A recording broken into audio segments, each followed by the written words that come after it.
Dr. Paul Farmer, sang pahlawan kemanusiaan. Dr. Paul Farmer adalah seorang dokter dan antropolog asal Amerika yang mendirikan Partners in Health, sebuah organisasi nirlaba yang berfokus pada pemberian layanan medis kepada orang-orang yang tidak mampu di negara-negara miskin seperti Haiti, Rwanda, dan Malawi.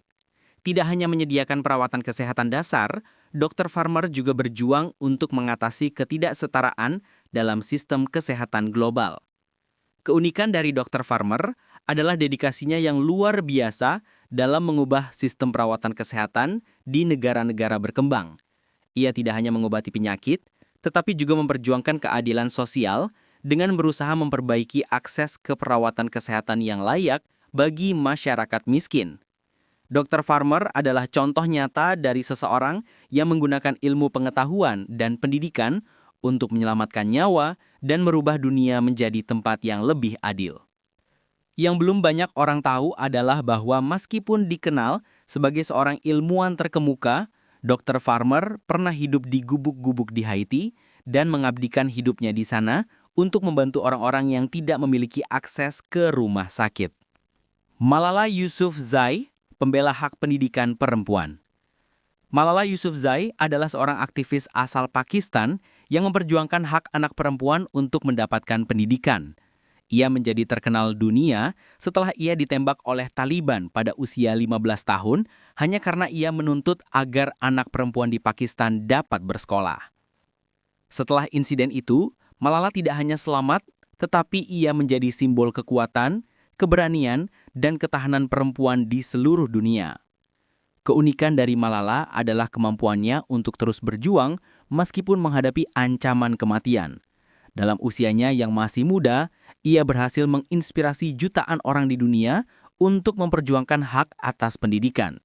Pada usia 17 tahun, Malala menjadi penerima penghargaan Nobel Perdamaian, menjadikannya penerima termuda dalam sejarah. Yang belum banyak orang tahu adalah meskipun sering berada di bawah sorotan media internasional, Malala tetap tinggal dengan keluarga di Inggris dan berfokus pada pendidikan, dan dia masih terus mengembangkan yayasan yang ia dirikan untuk mendukung pendidikan bagi anak perempuan di negara-negara berkembang. Wangari Maathai, pahlawan lingkungan hidup. Wangari Maathai adalah seorang aktivis asal Kenya yang dikenal karena keberhasilannya dalam mengkampanyekan pelestarian lingkungan dan hak-hak perempuan. Ia mendirikan Green Belt Movement, sebuah organisasi yang berfokus pada penanaman pohon dan pemberdayaan perempuan. Wangari Maathai adalah orang Afrika pertama yang mendapatkan penghargaan Nobel Perdamaian pada tahun 2004. Keunikan Wangari Maathai terletak pada kemampuannya untuk menghubungkan isu lingkungan dengan pemberdayaan perempuan. Ia percaya bahwa menghijaukan bumi adalah cara untuk memberdayakan perempuan dan masyarakat secara keseluruhan. Dalam hidupnya, Wangari menanam lebih dari 51 juta pohon di Kenya dan negara-negara Afrika lainnya, menunjukkan bahwa perubahan kecil bisa memiliki dampak yang sangat besar. Yang belum banyak orang tahu adalah bahwa sebelum berjuang untuk lingkungan, Wangari adalah seorang akademisi dan aktivis politik, bahkan pernah dipenjara karena berbicara menentang pemerintah Kenya yang otoriter pada saat itu. James Harrison, donor darah yang menyelamatkan 2,4 juta nyawa. James Harrison, pria asal Australia yang dijuluki The Man with the Golden Arm, telah mendonorkan darahnya lebih dari 1000 kali selama hidupnya. Namun yang membuatnya menjadi superhero dunia nyata adalah fakta bahwa darahnya mengandung antibodi langka yang sangat penting untuk menyelamatkan bayi yang lahir dengan penyakit RH. Penyakit ini dapat menyebabkan kematian pada bayi yang baru lahir jika tidak ditangani dengan darah yang tepat. Keunikan dari James Harrison adalah bahwa setiap kali ia mendonorkan darahnya, antibodi dalam darahnya bisa menyelamatkan banyak bayi. Ia telah menyelamatkan lebih dari 2,4 juta nyawa bayi di Australia saja.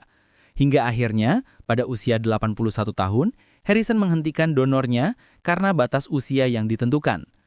Yang belum banyak orang tahu adalah bahwa Harrison tidak hanya menyelamatkan bayi, tetapi juga membantu para ilmuwan untuk mengembangkan vaksin yang digunakan untuk melawan penyakit RH. Ia adalah contoh nyata bagaimana seseorang bisa memberi kontribusi besar kepada dunia dengan melakukan hal sederhana seperti mendonorkan darah. Jose Andres, dapur untuk dunia. Jose Andres adalah seorang koki terkenal asal Spanyol yang membuktikan bahwa dunia kuliner bisa digunakan untuk menyelamatkan nyawa. Ia mendirikan World Central Kitchen, sebuah organisasi yang menyediakan makanan bagi korban bencana di seluruh dunia. Organisasi ini telah memberikan makan kepada lebih dari 50 juta orang di berbagai negara yang terkena bencana alam, perang, dan krisis kemanusiaan. Keunikan dari Jose Andres adalah kemampuannya untuk memanfaatkan dunia kuliner untuk tujuan kemanusiaan. Ia tidak hanya memasak, tetapi ia mengorganisir jaringan besar relawan dan organisasi untuk menyediakan makanan bagi mereka yang membutuhkan. Bahkan setelah bencana besar seperti gempa bumi di Haiti atau krisis pengungsi di Puerto Rico, Andres dan timnya selalu ada untuk memberikan bantuan langsung di lapangan. Yang belum banyak orang tahu adalah bahwa selain menjadi koki terkenal, Jose Andres adalah seorang aktivis yang sangat vokal tentang masalah kemanusiaan, kelaparan, dan ketidakadilan sosial. Dan ia terus berjuang untuk menggunakan sumber daya yang ada untuk membantu sesama. Dr. Mona Hana Atisyah, pejuang kesehatan masyarakat. Dr. Mona Hana Atisyah adalah dokter anak dan aktivis asal Amerika Serikat yang mengungkapkan krisis air yang terkontaminasi timbal di kota Flint, Michigan pada tahun 2014. Ketika pemerintah setempat mengabaikan masalah tersebut, Dr. Hana Atisyah melakukan riset sendiri dan mengungkapkan bahwa ribuan anak-anak di Flint terpapar timbal melalui air minum mereka yang dapat merusak otak dan perkembangan anak. Keunikan dari Dr. Hana Atisyah adalah keberaniannya dalam melawan otoritas pemerintah demi melindungi kesehatan anak-anak. Ia menghadapi tekanan besar, namun tetap berpegang pada fakta dan data ilmiah. Berkat perjuangannya, ia tidak hanya mengungkapkan masalah tersebut, tetapi juga memaksa pemerintah untuk mengambil tindakan. Yang belum banyak orang tahu adalah bahwa Dr. Hana Atisyah datang dari keluarga imigran Irak dan menggunakan pengalaman pribadinya tentang ketidakadilan untuk mendorong perubahan sosial, memberikan suara bagi mereka yang tidak memiliki akses ke perawatan kesehatan yang layak. Captain Tom Moore, pahlawan lansia yang menginspirasi dunia. Captain Tom Moore, seorang pensiunan tentara asal Inggris, menjadi ikon di seluruh dunia setelah ia berhasil mengumpulkan lebih dari 30 juta pounds untuk NHS Inggris dengan berjalan mengelilingi kebunnya.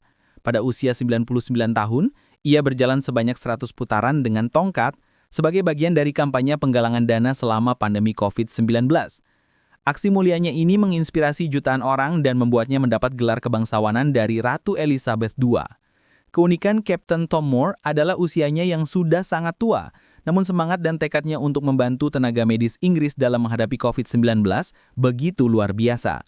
Ia tidak hanya menjadi inspirasi untuk orang tua, tetapi juga untuk semua orang yang ingin memberikan dampak positif bagi dunia meski dalam kondisi yang sulit. Yang belum banyak orang tahu adalah bahwa meskipun sering dikenal dengan aksi heroiknya, Captain Tom Moore hidup dengan prinsip sederhana, yaitu selalu berpikir positif, bekerja keras, dan tidak pernah menyerah. Prinsip hidup ini menjadikannya seorang pahlawan sejati. The White Helmets, Syria Civil Defense. White Helmets atau Syria Civil Defense adalah kelompok relawan yang bekerja tanpa pamrih untuk menyelamatkan nyawa di daerah konflik di Syria. Mereka adalah para pahlawan yang bekerja tanpa senjata, hanya dengan peralatan sederhana untuk mencari dan menyelamatkan korban yang terjebak di bawah reruntuhan bangunan akibat serangan udara atau ledakan. Keunikan dari kelompok ini adalah keberanian mereka dalam bekerja di zona perang tanpa perlindungan dari pihak berwenang. Mereka melawan segala ancaman dengan satu tujuan saja, menyelamatkan nyawa. Dalam satu misi, mereka bisa mengeluarkan ratusan korban dari reruntuhan dalam waktu yang sangat singkat.